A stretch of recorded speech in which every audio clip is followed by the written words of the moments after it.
হযরতে উসমান রাদিয়াল্লাহু তাআলা আনহু যখন কবরের পাশ দিয়ে যাইতেন, হযরত উসমান রাদিয়াল্লাহু তাআলা আনহুর দু চোখ বেয়ে বেয়ে পানি পড়তেন। সাহাবে কেরাম জিজ্ঞেস করতেন, উসমান, আল্লাহ রাসূল যখন জান্নাতের হাদিসগুলা বর্ণনা করেন, যখন আল্লাহ রাসূল জাহান্নামের হাদিসগুলা বর্ণনা করেন, আপনার চোখ দিয়ে এমন ভাবে পানি পড়তে আমরা দেখি না। উসমান, যেমনি ভাবে আপনি কবরের পাশ দিয়ে যাওয়ার সময় কান্নাকাটি করেন, বলেন আল্লাহু আকবার। আর জোরে আল্লাহু আকবার। উসমান রাদিয়াল্লাহু তাআলা আনহু ডাক দেখো, সাহাবী, তোমরা কি জানো না, রাসূলের জবানে আমি শুনেছি একজন মানুষ দুনিয়া থেকে বিদায় নিয়ে চলে যাওয়ার পর আখিরাতের জিন্দেগির মধ্যে তার প্রথম ঘাঁটি হলো কবরের জিন্দেগি। যদি কোনো মানুষ কবরের জিন্দেগিটা ধরা খেয়ে যায়, কবরের মধ্যে যদি কোনো মানুষ ধরা খেয়ে যায়, প্রত্যেকটা ঘাটিতে ঘাটিতে তাকে ধরা খেতে হবে। আমি এই জন্য কবরের পাশ দিয়ে যখন যাই কাঁদি, না জানি আমি কবরের ভিতর ধরা খেয়ে যাই।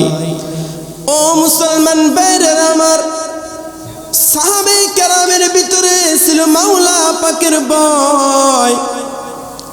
বড় বড় আম্বে কেরাম যারা ছিলেন তাদের ভিতরে ছিল মাওলা পাকের ভয়।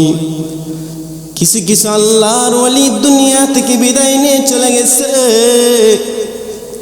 ওই সমস্ত আল্লাহর ওলিদের ভিতরে ছিল মাওলা পাকের ভয়। তার মধ্যে হতে একজন আল্লাহর ওলি, তিনার নাম ছিল কাজী ইয়াহিয়া ইবনে আসলাম। এমন একজন আল্লাহর ওলি তিনি ছিলেন, তাহাজ্জুদ নামাজ তো দূরের কথা কোনদিন কাজী ইয়াহিয়া ইবনে আসলাম ফরজ নামাজ বলেও কোনদিন তিনি ছাড়ে নাই। প্রতিদিন যখন তামাম পৃথিবীর মানুষগুলা ঘুমায়া যায়, চেয়ারম্যানের দরওয়াজা যখন বন্ধ হয়ে যায়, এমপির দরওয়াজা যখন বন্ধ হয়ে যায়, তামাম পৃথিবী যখন নিস্তব্ধ হয়ে যায়, কাজী ইয়াহিয়া ইবনে আসলাম রাত্রিবেলা উঠতেন। তাহাজ্জুদ নামাজ পড়ে পড়ে মাওলা পাকের কাছে দুহাত উঠায়া বলতেন, আল্লাহ,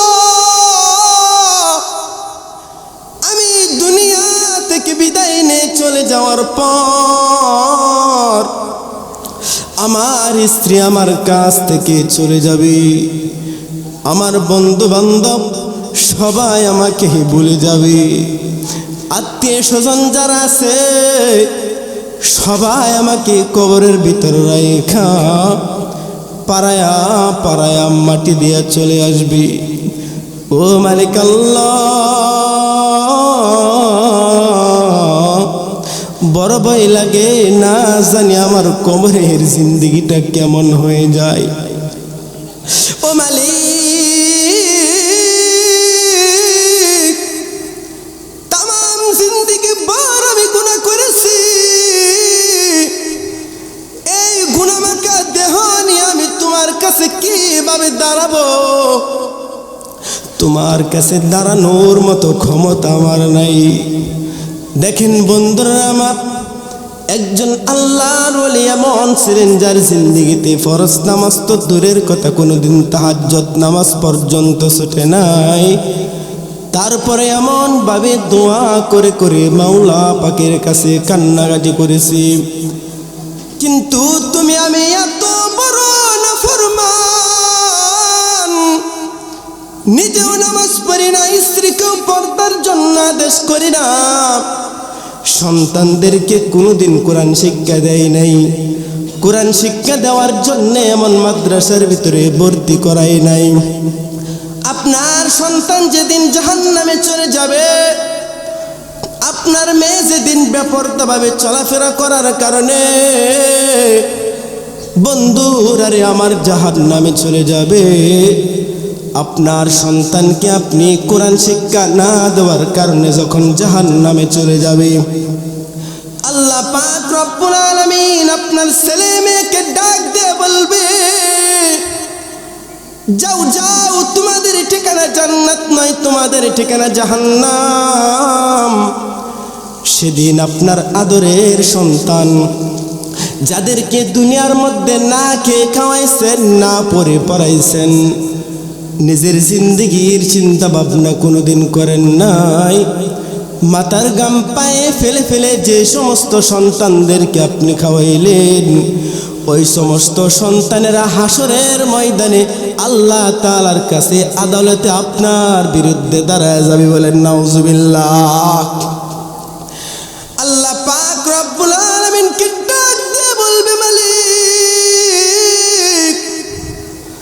যে সমস্ত পিতামাতার কারণে আজকে আমি জাহান্নামে যাব, আমার পিতামাতাকে জাহান্নামে না নিয়ে আমি জাহান্নামে যাব না। কারণ আমার পিতামাতা দুনিয়ার মধ্যে আমাকে নামাজ শিক্ষা দেয় নাই, আমাকে কোরআন শিক্ষা দেয় নাই। যে সমস্ত ভাইয়েরা বন্ধুরা রে আমার, আপনার সন্তানকে আপনি মেয়েকে, আপনার মেয়েকে পর্দায় রাখেন না, বেপর্দা ভাবে রাস্তাঘাটে উলঙ্গপানা বেহাপানা ভাবে ঘোরাফেরা করে হাসরের ময়দানে আপনারে আদরের সন্তানটা মহান মালিকের আদালতের কাঠগড়ায় দাঁড়ায় যাবে। আল্লাহ তাআলার কাছে ডাক দিয়ে বলবে, মালিক, যে পিতামাতা আমাকে কোরআন শিক্ষা দেয় নাই, নামাজ শিক্ষা দেয় নাই, পর্দা শিক্ষা দেয় নাই, যে পিতামাতার কারণে আজকে আমি জাহান্নামে যাব, এই পিতামাতাকে আমি জাহান্নামে না নিয়ে আমি জাহান্নামে যাব না।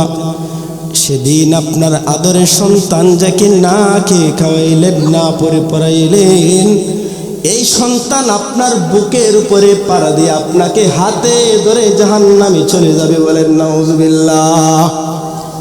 একটা ওয়াকিয়া শুনেন, হযরতে আব্দুল কাদের জিলানী কুতুবে রব্বানী, এমন কোন মুসলমান নাই যে এমন আল্লাহর ওলিকে চিনে না। চিল্লায় বলেন ঠিক কিনা? আর জোরে বলেন ঠিক কিনা? আব্দুল কাদের জিলানী কুতুবে রব্বানী একজন বড় আল্লাহর ওলি তিনি ছিলেন। প্রতিদিন ফজরের নামাজের পরে বারান্দায় বসতেন মসজিদের। কে কি স্বপ্নে দেখেছে, কার কি প্রয়োজন, সমস্ত প্রয়োজনগুলা তিনি বারান্দায় বসে বসে মেটাইতেন।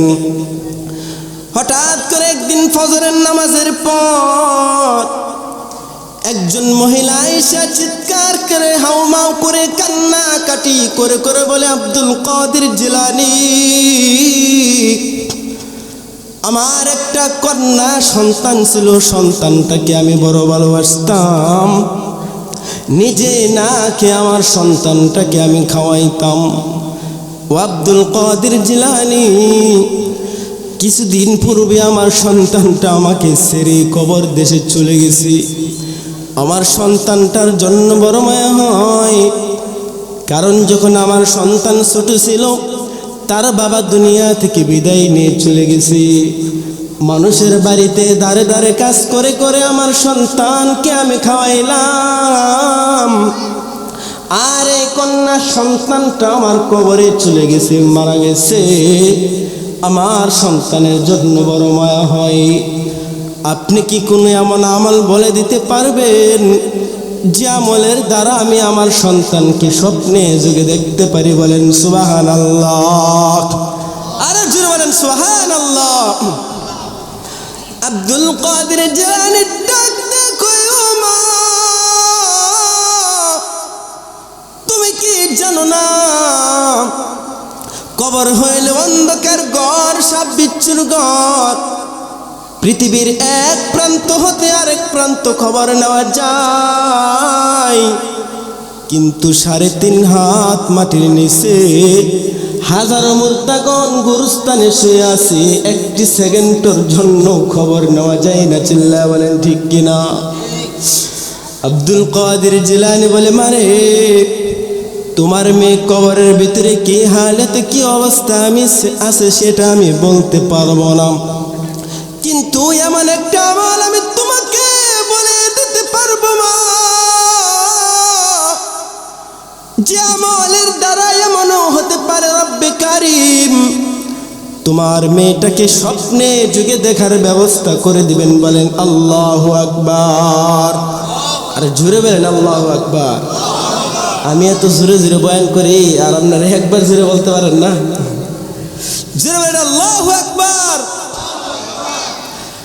আব্দুল কাদের জিলানী মহিলাটাকে আমল শিখায় দিলেন, মারে আপনি যখন রাত্রি বেলায় আসরের নামাজের পরে ঘুমাইবেন, আপনি প্রতিদিন সূরা আলাম নাশরাহ পড়ে পড়ে ঘুমাইবেন। এমন হতে পারে আল্লাহ পাক রব্বুল আলামিন এই সূরা আলাম নাশরাহ বরকতে আপনার মেয়েটাকে স্বপ্নে যুগে দেখার ব্যবস্থা করে দিবেন। বলেন সুবহানাল্লাহ। আব্দুল কাদের জিলানীর শিখানো আমল দ্বারা মেয়েটা আমল করতেছে, মহিলা আমল করতেছে। হঠাৎ করে মহিলা স্বপ্নে দেখে একজন মেয়ে আগুনের উপর পড়ে পড়ে ঝুলন্ত অবস্থায় হাউমাউ করে করে কান্নাকাটি করে। ওই আগুনের উপরে পড়ে মেয়েটা ডাক দেয়া কই, মা তুমি আমাকে জাহান্নামের আগুন থেকে বাঁচাও, কবরের ভিতরে আমি বিন্দু পরিমাণ কোনো শান্তিতে নাই, প্রতিনিয়ত আমি জাহান্নামের আগুনের ভিতরে জ্বলতেছি। মহিলাটা এই স্বপ্ন দেখার পর সকালবেলা আব্দুল কাদের জিলানীর নিকট চলে আসলো, চিৎকার করে কান্নাকাটি করে করে বলে, আব্দুল কাদের জিলানী কুতুবে রব্বানি, আমি রাত্রিবেলায় এত পরিমাণ একটা ভয়ঙ্কর স্বপ্ন দেখেছি, কোনোদিন ভাবি না এমন স্বপ্ন আমি দেখব। আব্দুল কাদের জিলানী ডাক দেয়া কই, মারে কি এমন স্বপ্ন তুমি দেখেছো, একটিবার কি তোমার স্বপ্নের কথা বর্ণনা দিবে? মহিলা ডাক দেয়া কই, আব্দুল কাদের জিলানী আপনার বাতলানো আমল দ্বারা আমল করতেছি। গতকাল রাত্রিবেলা আমি স্বপ্নে দেখলাম একজন মেয়ে দাউ দাউ করে আগুনের উপরে পড়তেছে আর জ্বলতেছে। আমার কাছে মনে হয় আমার মেয়েটাই মনে হয় জাহান্নামের আগুনে জ্বলতেছে। আব্দুল কাদের জিলানী বলে, মারে হয়তোবা তোমার মেয়েটাকে তুমি পর্দায় রাখো নাই, তোমার মেয়েটাকে তুমি কোরআনুল কারীম শিক্ষা দাও নাই, দিন শিক্ষা দাও নাই, যার কারণে তোমার মেয়েটা জাহান্নামের আগুনের ভিতরে এমন করে দাউ দাউ করে জ্বলতেছে। বলেন নাউজুবিল্লাহ। আব্দুল কাদের জিলানী ডাক দেয়া কয়, মা তুমি নামাজ পড়ে পড়ে তোমার মেয়ের জন্য দোয়া করো, আমি মহান মালিকের কাছে দোয়া করি আল্লাহ পাক রব্বুল আলামিন তোমার মেয়ের গুনাহ খাতাগুলি মাফ করে দেওয়ার জন্য তাকে জান্নাত দান করে দেয়। আব্দুল কাদের জিলানী প্রতিদিন রাত্রিবেলা মেয়ের জন্য দোয়া করে, মেয়ের মাটাও ওই মেয়ের জন্য দোয়া করে। হঠাৎ করে আব্দুল কাদের জিলানী ঘুমের ভিতর স্বপ্নে দেখলেন একজন মেয়ে জান্নাতের ভিতরে জান্নাতের নাজ নিয়ামত গুলা ভোগ করতেছে। বলেন আল্লাহু আকবার। আব্দুল কাদের জিলানীর বুঝার বাকি নাই, এই মেয়েটাই হবে সেই মেয়ে যে মেয়ের ব্যাপারে তার মা কিছুদিন আগে আমার কাছে অভিযোগ করেছে। তখন মেয়েটাকে আব্দুল কাদের জিলানী ডাক দেয়া কই, মারে তোমার মা আমাকে বলছিল তুমি নাকি জাহান্নামের আগুনের ভিতরে জ্বলতেছো, তাহলে আবার কি করে তুমি জান্নাতের ভিতরে চলে আসলাম? মেয়েটা ডাক দেয়া কই, ও আব্দুল কাদের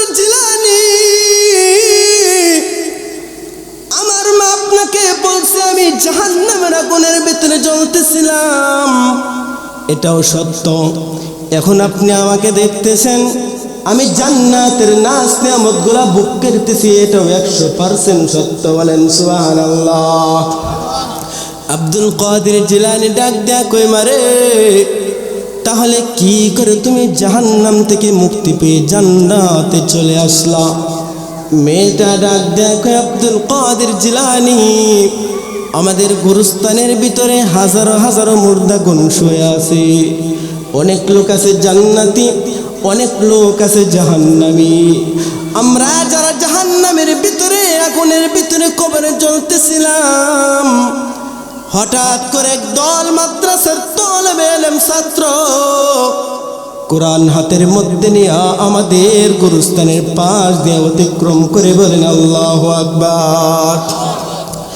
মাদ্রাসার তালেবে ইলম ছাত্রগুলো আমাদের গুরুস্থানের পাশে দাঁড়াইয়া সূরা ফাতিহা, সূরা ইখলাস, ইস্তিগফার, দুরূদ শরীফ পড়ে পড়ে আমাদের জন্য দোয়া করেছেন। আল্লাহ পাক রব্বুল আলামিন এই মাদ্রাসার তালেবে ইলম তিনাদের কোরআনুল কারীমের তেলাওয়াতের কারণে, এই মাদ্রাসার ছাত্রদের পায়ের ধুলির কারণে রব্বে কারীম যত গুরুস্থানের ভিতরে মুর্দাগণ জাহান্নামের ভিতরে জ্বলতেছিল, সকলকে মাফ করে দিয়েছেন। বলেন আল্লাহু আকবার। কি দাম মনে করেন একজন তালেবে ইলম ছাত্র জানেন?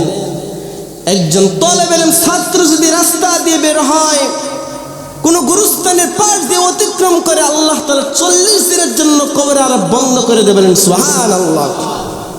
হাশরের ময়দানে ছাত্রগুলোর কত দাম হবে জানেন?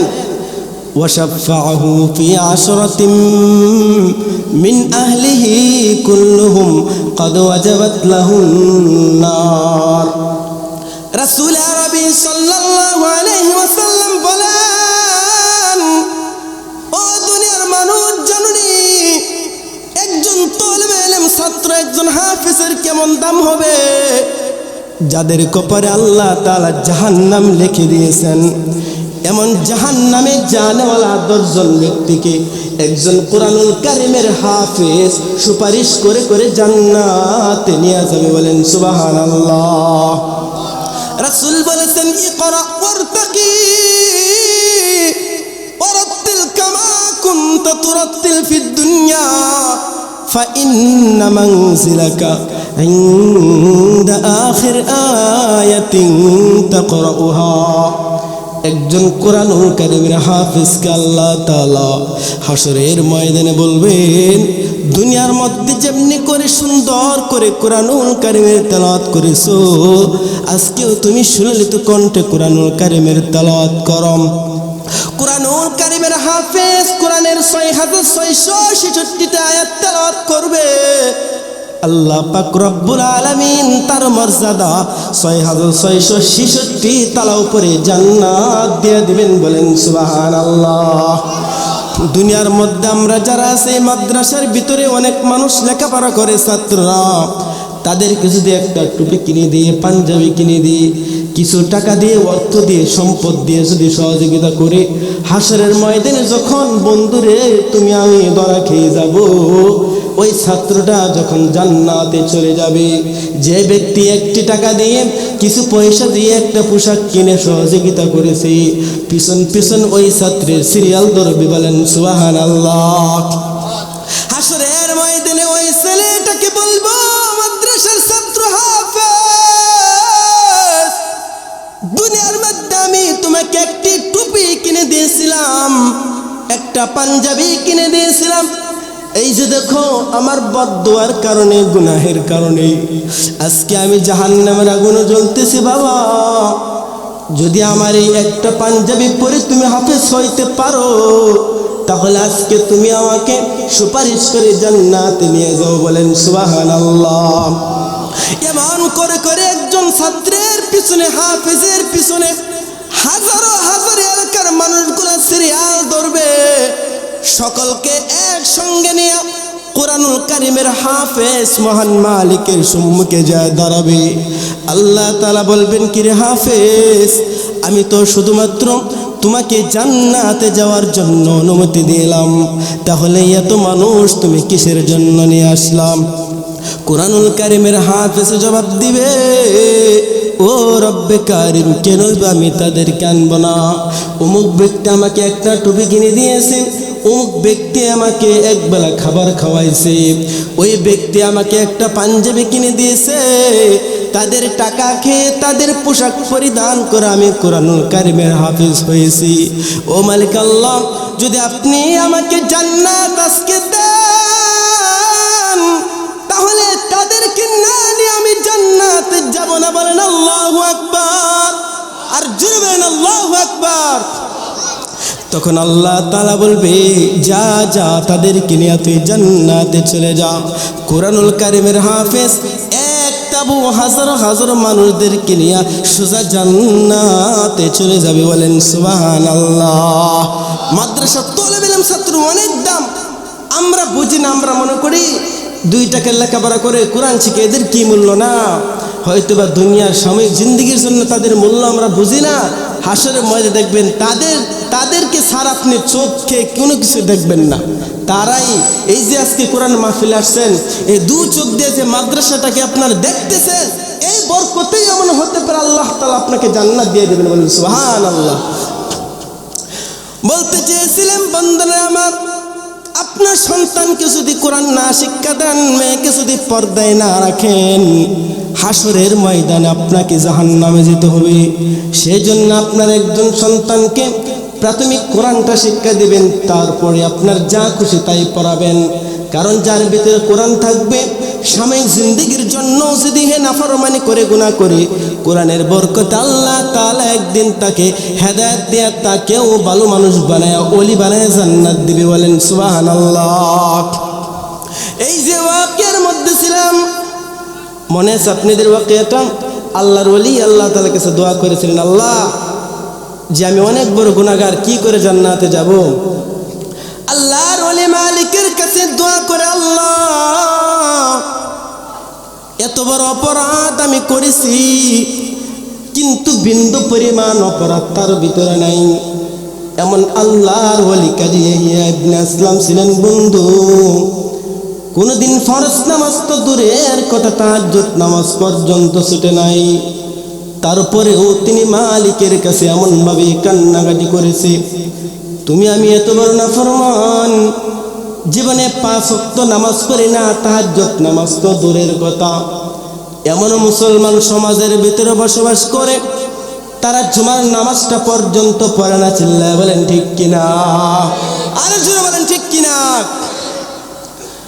ওই আল্লাহর ওলি এত বড় ওলি হওয়ার পরেও এমন ভাবে কান্নাকাটি করছেন মহান মালিকের কাছে, যখন দুনিয়া থেকে বিদায় নিয়ে চলে যাবে, সন্তানদেরকে ডাক দিয়া কই, সন্তানেরা রে, আমি দুনিয়া থেকে বিদায় নিয়ে চলে যাওয়ার পর তোমাদের কাছে আমি 2টা ওসিয়ত করব।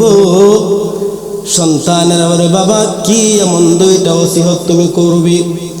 আল্লাহর ওলি ডাক দিয়া কই, সন্তানেরা রে, আমি যখন দুনিয়া থেকে বিদায় নিয়ে চলে যাব, আমার লাশটাকে তোমরা কবরস্থ করবা না, কবরের ভিতরে দাফন করবা না। আমার লাশটাকে তোমরা আগুন দিয়া পুরাইয়া 1 ভাগ ছাইকে তোমরা পানির সাথে মিশিয়ে দিবে, আরেক ভাগ ছাইকে তোমরা বাতাসের সাথে উড়িয়ে দিবি। বলেন সুবহানাল্লাহ। সন্তান ডাক দেখো, বাবা, এটা কেমন কথা আপনি বললেন? জীবনে কত মানুষ মারা গেল, দুনিয়া থেকে বিদায় নিয়ে চলে গেছে, আদৌ পর্যন্ত সন্তানদেরকে এমন আদেশ করতে কোনোদিন দেখি নাই। চিল্লায় বলেন ঠিক কিনা? তখন ওই আল্লাহর ওলি ডাক দিয়ে কই, সন্তানেরা রে, এমন গুনাহ আমি করেছি, এমন পাপ আমি করেছি, এই পাপ নিয়ে আমি মালিকের সম্মুখে কি নিয়ে দাঁড়াবো? দাঁড়ানোর মতো ক্ষমতা আমার নাই। আল্লাহর ওলির ওসিয়ত অনুযায়ী ওই সন্তানকে আল্লাহর ওলি মরে যাওয়ার পরে তার সন্তানেরা তার লাশটাকে আগুন দিয়ে পুড়াইয়া এক ভাগ ছাইকে পানির সাথে মিশিয়ে দিলেন, আরেক ভাগ ছাইকে বাতাসের সাথে উড়িয়ে দিলেন। বলেন সুবহানাল্লাহ। কবরের ভিতর যখন ওই আল্লাহর ওলি চলে যায়, আল্লাহ পাক রব্বুল আলামিন ডাক দিয়ে কয়, কিরে কাজিয়া ইয়াহইয়া ইবনে ইসলাম, পৃথিবী থেকে কত মানুষ বিদায় নিয়ে অন্ধকার কবরে চলে আসছে, কিন্তু আজ পর্যন্ত কারো সন্তানকে এমন আদেশ করে যায় নাই। তাহলে আমার বান্দারে তুমি কেন তোমার সন্তানকে এমন আদেশ করে আসলাম? কাজী ইয়াহইয়া ইবনে ইসলাম ডাক দেয়া কয়, মালিক, এত গুনাহ আমি করেছি, এত পরিমাণ অপরাধ আমি করেছি, এই গুনাহ মাকা দেহ নিয়া, এই গুনামাকা জিসিম নিয়া, শরীর নিয়া মালিক আল্লাহ আমি তোমার সম্মুখে কি নিয়ে দাঁড়াবো? দাঁড়ানোর মতো ক্ষমতা আমার নাই। এই জন্য আল্লাহ আমার সন্তানদেরকে আদেশ করে আসছি, আমার লাশটাকে পুরাইয়া আগুন দিয়ে তারপরে যেন বাতাসের সাথে আর পানির সাথে মিশিয়ে দিয়ে। বলেন সুবহানাল্লাহ। আল্লাহ পাক রব্বুল আলামিন ডাক দিয়ে কয়, ফেরেশতা, দেখো দেখো আমার বান্দার ভিতরে আমি মালিকের কত ভয়, ভয়ের কারণে আমার সম্মুখে কি নিয়ে দাঁড়াবে? লাশটা পুরানোর জন্য আদেশ করে আসছি। আল্লাহ তাআলা বলে, ফেরেশতা তোমরা সাক্ষী থাকো, আমার বান্দার ভিতরে আমি মাওলা পাকের এত পরিমাণ ভয় থাকার কারণে আমি আল্লাহ তাআলা আমার বান্দার তামাম জিন্দেগির গুনাহ খাতাগুলি মাফ করে দিলাম। বলেন আল্লাহু আকবার। আর জোরে বলেন আল্লাহু আকবার। আল্লাহ পাক রব্বুল আলামিন বলো, ফেরেশতা আমার বান্দার গুনাহ খাতাগুলো মাফ করে দে, এখানে ক্ষান্ত নাই, তার গুনার পরিবর্তে নেক দিয়ে ভরপুর করে দিলাম, তার নাম খানা ওলির কাতারে লিখাইয়া তারপর আমি আল্লাহ তাকে জান্নাতের অধিবাসী বানিয়ে দিলাম। বলেন সুবহানাল্লাহ। আর জোরে বলেন সুবহানাল্লাহ। আল্লাহ পাক রব্বুল আলামিন ডাক দিয়ে কয়, গোলাম গভীর মনোযোগ, মাত্র আমি বয়ানের ভিতরে ঢুকতেছি, মাত্র বয়ান শুরু করতেছি, আপনাদের মনটা দিলটা তৈরি করার জন্য এতক্ষণ পর্যন্ত বললাম মালিককে ভয় করেন। মালিককে ভয় করার দ্বারা কি হবে? চোখ দিয়া পানি বের হবে, এই পানির বিনিময়ে আল্লাহ তাআলা মাফ করে দিবেন। 2 ফোঁটা চোখের বড় দাম, 2 ফোঁটা চোখের পানির বড় দাম। যখন হাসরের ময়দানে গুনাহগার বান্দাদের দিকে জাহান্নামের আগুন দাও দাও করে আসবে, তখন আপনার আমার 2 ফোঁটা চোখের পানি দিয়ে আল্লাহ তাআলা জাহান্নামের আগুনের উপরে নিক্ষেপ করবে। এই নিক্ষেপ করার কারণে জাহান্নামের আগুনগুলা লক্ষ লক্ষ কোটি কোটি মাইল দূরে চলে যাবে। বলেন সুবহানাল্লাহ। আল্লাহ পাক রব্বুল আলামিন ডাক দিয়ে কয়, গোলাম আমি জানি তুমি বড় গুনাহগার, তুমি বড় অপরাধী, কিন্তু আমি রব হইলাম রহমান, আমি রব হইলাম সত্তার। আমি রবের দয়ার নেই পৃথিবীর কোনো দয়া হতে পারে না, আমি রবের ক্ষমার নেই পৃথিবীর কোনো ক্ষমা হতে পারে না। ও বান্দা তুমি কেমন গুনাহ করেছো? তোমার গুনাহ কি সমুদ্রের ফেনা পরিমাণ হয়ে গেছে? তামাম পৃথিবীর মধ্যে এমন কোনো জায়গা নাই যে জায়গার ভিতরে তুমি গুনাহ করো নাই। ও বান্দা, তার চাইতেও বেশি গুনাহ যদি তুমি করে থাকো, শেষ রাত যখন হয়ে যায়, তামাম পৃথিবীর মানুষ যখন ঘুমায় যায়, চেয়ারম্যানের দরওয়াজা যখন বন্ধ হয়ে যায়, মেম্বারের দরওয়াজা যখন বন্ধ হয়ে যায়, তখন যত নামাজ পড়ে বান্দা আমি মালিকের কাছে 2 ফোঁটা চোখের পানি ছেড়ে দেয়া বল, আল্লাহ জিন্দেগি ভর গুনাহ করেছি, আমার মতো গুনাহগার দুনিয়ার মধ্যে কেউ নাই। আল্লাহ তাআলা বলে, বান্দারে গোপনে তুমি গুনাহ করেছো, আমি আল্লাহ পাক রব্বুল আলামিন তোমার গুনাহ খাতাগুলো গোপনে মাফ করে দিয়া তোমার গুনার পরিবর্তে নেক দিয়ে ভরপুর করে দিব। বলেন আল্লাহু আকবার। আরে জোরে বলেন আল্লাহু আকবার।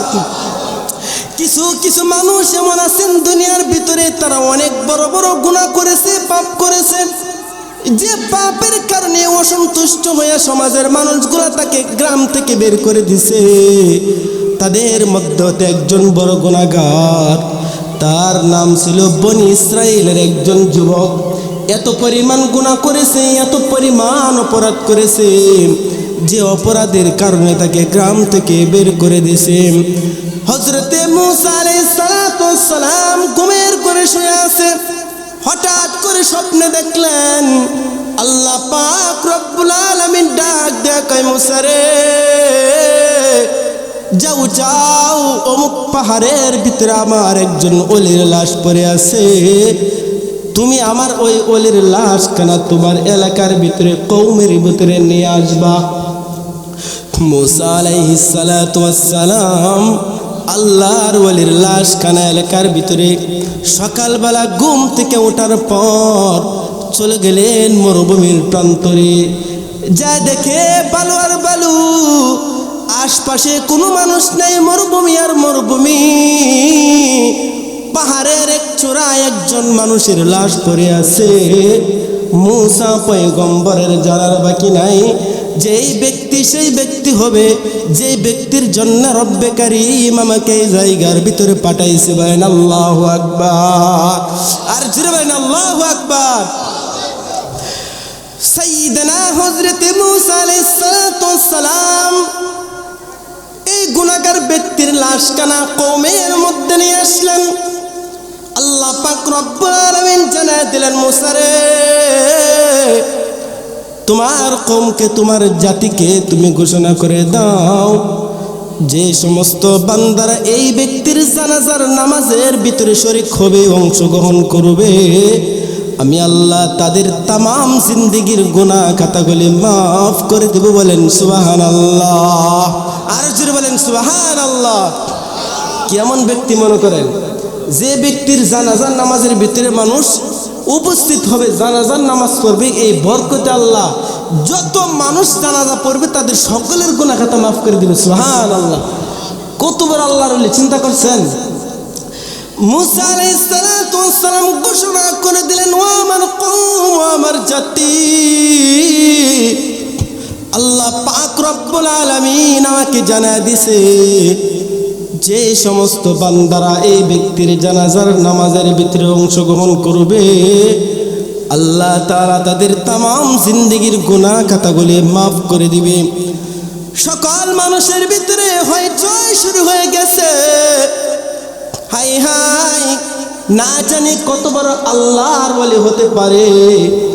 জিন্দেগিতে যদি কোনো আমল না করে, নামাজ না পড়ে, রোজা না রেখে যদি এই বান্দার জানাজার নামাজের ভিতরে অংশগ্রহণ করার পর জীবনের সমস্ত গুনাহ খাতাগুলি মাফ হয়ে যায়, তাহলে আমার মতো সৌভাগ্যবান আর কে হতে পারে? চিল্লায় বলেন ঠিক কিনা? মূসা পয়গম্বর ওই মৃত ব্যক্তি আল্লাহর ওলির লাশ কারা সামনে রাখলেন। মূসা পয়গম্বর ইমামতি করলেন। হাজারো হাজারো মুসল্লি, শত শত মানুষ এই ব্যক্তির জানাজার নামাজের ভিতরে অংশগ্রহণ করেছে। যখন এই ব্যক্তিটার জানাজার নামাজ শেষ হয়ে গেছে, সকল মানুষগুলো এক বাক্যে বলে, মূসা রে,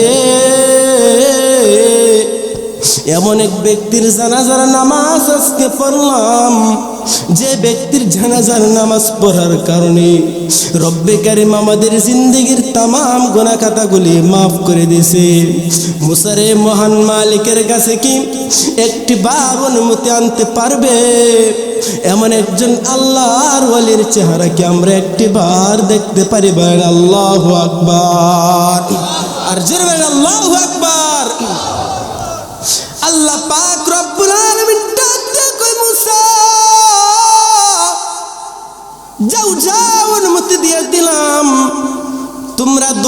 হয়ে ওই ব্যক্তির চেহারা এখানে দেখে নাও, কারণ এই ব্যক্তি অনেক বড় আমার একজন ওলি। এই ব্যক্তির চেহারা দেখার অনুমতি তোমাদেরকে আমি দিয়ে দিলাম। সমস্ত মানুষগুলা ওই বান্দার চেহারাটা, আল্লাহর ওলির চেহারাটা সিরিয়াল দূরে দূরে দেখতেছি, আর প্রত্যেকের ভিতরে কানা ঘুষা আরম্ভ হয়ে গেছে। হাই হাই, যে মানুষের অত্যাচারের কারণে, গুনাহের কারণে আমরা তাকে মায়ের পিট করে জুতার মালা পরিধান করাইয়া গ্রাম থেকে বের করে দিলাম, তাহলে এই ব্যক্তিটা আবার কি করে মহান মালিকের এত বড় একজন আল্লাহর ওলি হয়ে যায়? বলেন সুবহানাল্লাহ। প্রত্যেক মানুষের ভিতরে যখন এমন ভাবে কানাঘুষা আরম্ভ হয়ে গেছে, আল্লাহ পাক রব্বুল আলামিনকে মুসা পয়গম্বর বললেন, মালিক এটা কি করে সম্ভব? এত বড় একজন গুনাহগার ব্যক্তি আবার কি করে তোমার এত বড় একজন ওলি হয়ে যায়? বুঝতে পারলাম না। আমার কওমের সমস্ত মানুষগুলোর একটাই প্রশ্ন, বলেন সুবহানাল্লাহ। আল্লাহ পাক রব্বুল আলামিন ডাক দিয়ে কই, মুসা আমি যা জানি তুমি তা কোনোভাবেই জানো না। আমার বান্দার গুনাহের কারণে তামাম কওমের লোকেরা তাকে জুতার মালা পরিধান করাইয়া গ্রাম থেকে বের করে দিয়েছে। আমার বান্দা জুতার মালা পরিধান করেছে, কিছু ছাগলের পাল নিয়ে আসে মরুভূমির প্রান্তরে চলে গেছে। আমার বান্দা সারাদিন ছাগলের পালগুলা চড়ায় মাঠের ভিতর। যখন সন্ধ্যা গুনে আসে, প্রতিদিন আমার বান্দা আমি রবের কাছে দু হাত উঠায়া উঠে দোয়া করে করে বলে, আল্লাহ সামান্য অপরাধের কারণে আমাকে আমার গ্রামের মানুষেরা জুতার মালা পরিধান করাইয়া আমাকে গ্রাম থেকে বের করে দিছে।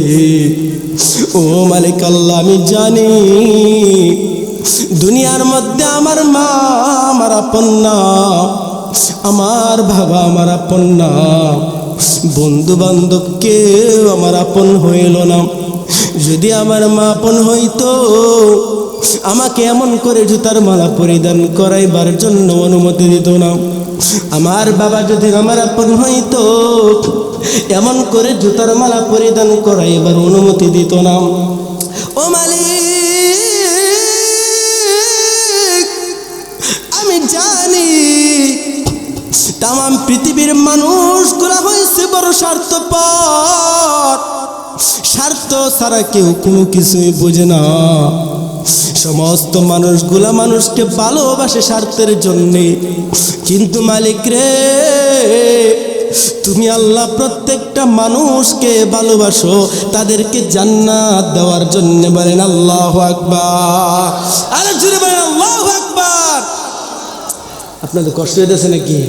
তাহলে জিকির করি, পরে আমরা আলোচনা শুরু করি যতটুকু সময় পাই। জিকির লা ইলাহা ইল্লাল্লাহ, জোরে লা ইলাহা ইল্লাল্লাহ, লা ইলাহা ইল্লাল্লাহ, লা ইলাহা ইল্লাল্লাহ, হাসবি রব্বি জাল্লাল্লাহ, মা ফি কলবি গায়রুল্লাহ, হাসবি রব্বি জাল্লাল্লাহ, মা ফি কলবি গায়রুল্লাহ, লা ইলাহা ইল্লাল্লাহ, লা ইলাহা ইল্লাল্লাহ, জোরে লা ইলাহা ইল্লাল্লাহ।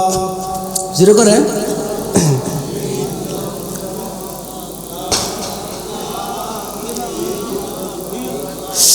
আকাশ জমিন চাঁদ সিতারা, পাহাড় সাগর মোর সাহারা,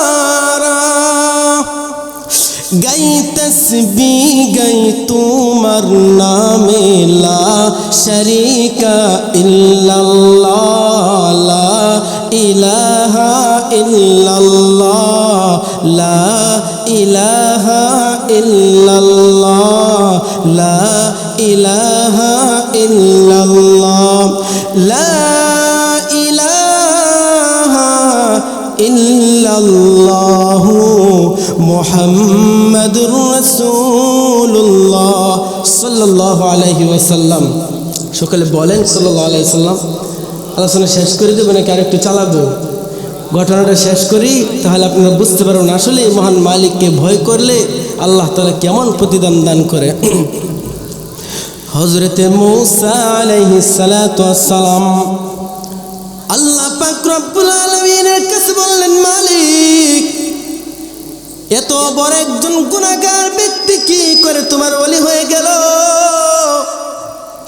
আল্লাহ পাক রব্বুল আলামিন বললেন, মূসা রে, तमाम পৃথিবীর মানুষগুলো যখন আমার বান্দার গলার ভিতরে জুতার মালা পরিধান করে গ্রাম থেকে বের করে দিয়েছে, সারাদিন ছাগল গলা চড়াই, তা থেকে দুধ দহন করে করে আমার বান্দা খাই, এমনি করে দিন চালাইতেছে। সন্ধ্যা যখন গনিয়ে আসে, আমার বান্দা তার গুনাহের কথা স্মরণ করে করে আমি মালিকের কাছে কেঁদে কেঁদে দোয়া করি। আমার বান্দার দিনগুলা এমনি করে যাইতেছে। হঠাৎ করে আমার বান্দা মরুভূমির প্রান্তরে এত পরিমাণ অসুস্থ হয়ে পড়েছে, আমার বান্দার ডানে তাকায়া দেখে তাকে সাহায্যকারী কেউ নাই। আমার বান্দা বামে তাকায়া দেখে তাকে সাহায্যকারী কেউ নাই। আমার বান্দা পিছনে তাকায়া দেখে তাকে সাহায্যকারী কেউ নাই। আমার বান্দা প্রতিদিন সন্ধ্যার সময় অসুস্থ অবস্থায় আমার কাছে দোয়া করে, আল্লাহ এই পৃথিবীর মধ্যে কেউ আমার আপন হলো না। আমি আজকে দেখলাম ডানে তাকাইয়া অসুস্থ অবস্থা, আমার ডানে কেউ নাই, বামে তাকাইলাম কেউ নাই, পিছনে দেখি আমার সাহায্যকারী কেউ নাই, আমার সামনেও সাহায্যকারী কেউ নাই।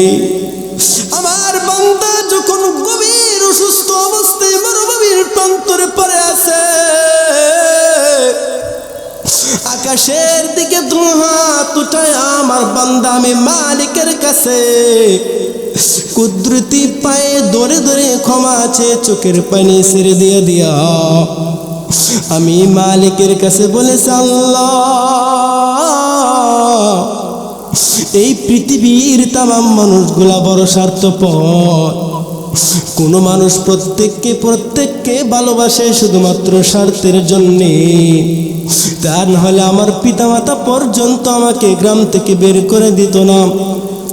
ও মালিক আল্লাহ, নিঃস্বার্থহীন ভাবে যদি পৃথিবীর মধ্যে কেউ কাউকে ভালোবাসে,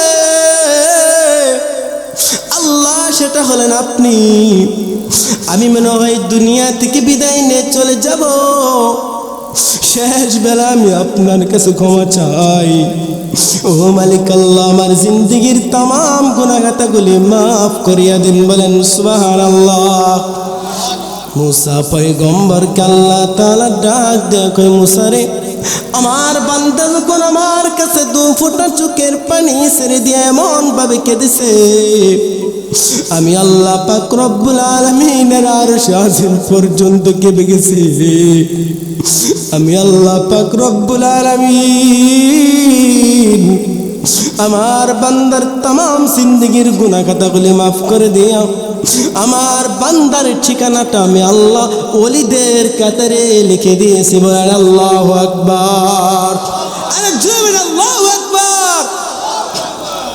আল্লাহ পাক রব্বুল আলামিন ডাক দিয়ে কই, গোলাম আমি রব হইলাম করুণার আধার দয়ার সাগর মালিক। আমি আল্লাহ তাআলা তোমাকে বড় ভালোবেসে পৃথিবীর মধ্যে বানাইছি। জানুনি কত মোহাব্বত আমি আল্লাহ তোমাকে করি। ওই যে দেখো আসমান তোমার মাথার উপরে দেখা যায়, এই আসমানকে আমি আল্লাহ তাআলা এত সুন্দর করে বানাই নাই। তোমার পায়ের নিচে জমি দেখা যায়, এই জমিকে আমি আল্লাহ তাআলা এত সুন্দর করে দেখাই নাই। তোমার ডানে বামে পিছনে যত আমার কুদরত দেখো রে গোলাম, এত সুন্দর করে আমি আল্লাহ তাআলা কোনো কিছু বানাই নাই। আল্লাহ তাআলা বলেন লাকাদ খালাকনাল ইনসানা ফি আহসানি তাকবীম। বলেন আল্লাহু আকবার। আল্লাহ পাক রব্বুল আলামিন বলেন গোলাম, আমি আল্লাহ তাআলা পৃথিবীর মধ্যে সবচাইতে বেশি সুন্দর করে তোমাকে বানাইছি। সুবহানাল্লাহ। আমাদের সমাজের ভিতরে অনেক কালো মানুষ আছে, আমরা মনে করি যে এত কালো কে লেগে। আল্লাহ তাআলা বলেন এই কালো মানুষটা আমার রবের কাছে পৃথিবীর সবচাইতে বেশি সুন্দর। বলেন সুবহানাল্লাহ। আল্লাহ তাআলা মানুষের রং দেখে না, ঢং দেখে না, দেখে অন্তর। যেমন হযরত বেলাল রাদিয়াল্লাহু তাআলা আনহু, চিল্লায়ে বলেন ঠিক কিনা? এই বেলাল রাদিয়াল্লাহু তাআলা আনহুকে দিয়া আল্লাহ রাসূল সাল্লাল্লাহু আলাইহি ওয়াসাল্লাম মক্কা বিজয়ের আযানটা পর্যন্ত দেওয়াইছিলেন। মনে আছে আপনাদের? একটু বলবো নাকি সামনের দিকে যাব? হযরতে বেলাল রাদিয়াল্লাহু তাআলা আনহু তামাম মক্কার মানুষগুলা যখন আল্লাহ রাসূলের শত্রুতে পরিণত হয়ে গেল, আল্লাহ পাক রব্বুল আলামিন নবীকে আদেশ করলেন, নবী যান যান, আপনি মক্কা থেকে মদিনায় হিজরত করেন। আপনার আর মক্কায় থাকা চলবে না, আপনি মুহূর্তের ভিতরে মদিনায় চলে যান।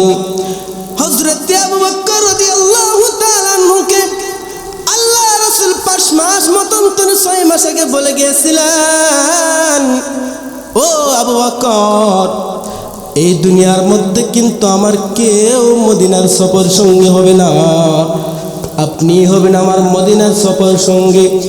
যেদিন আল্লাহ পাক রব্বুল আলামিন আদেশ করে দিলেন, আবু বকরের দরজার কিনারার মধ্যে যায় আল্লাহ রাসূল করাঘাত করলেন, সাথে সাথে আবু বকর দরজা খুলে ফেললেন। বলেন সুবহানাল্লাহ।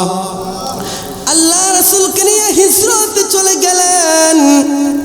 তখন আল্লাহ পাক রব্বুল আলামিন বললেন, নবী হে, মক্কার মানুষের আপনাকে দূর দূর করে তাড়ায় দিছে, আপনি চিন্তা করবেন না, আমি আল্লাহ তাআলা আপনাকে অতি শীঘ্রই খুশি করে দেবে, মক্কা বিজয় দান করব। বলেন সুবহানাল্লাহ।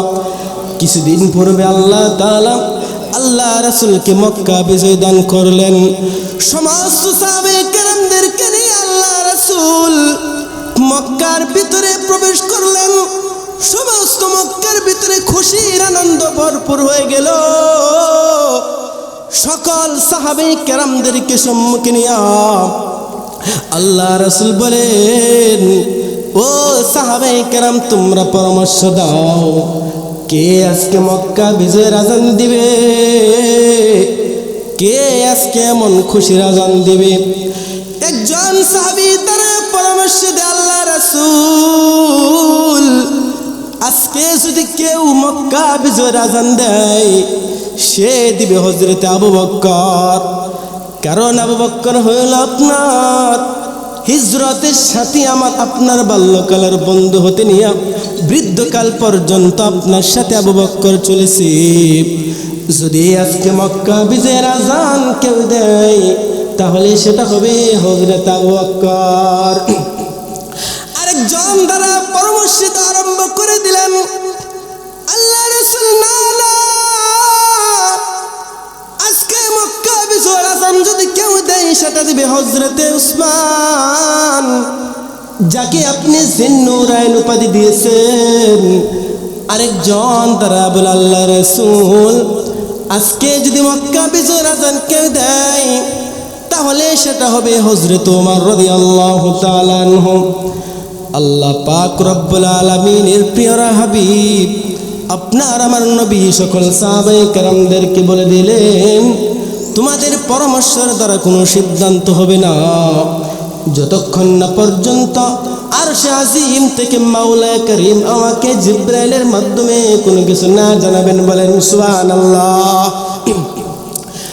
হঠাৎ করে মত অবস্থায় হযরত জিবরাইল আমিন এসে হাজির হয়ে গেল।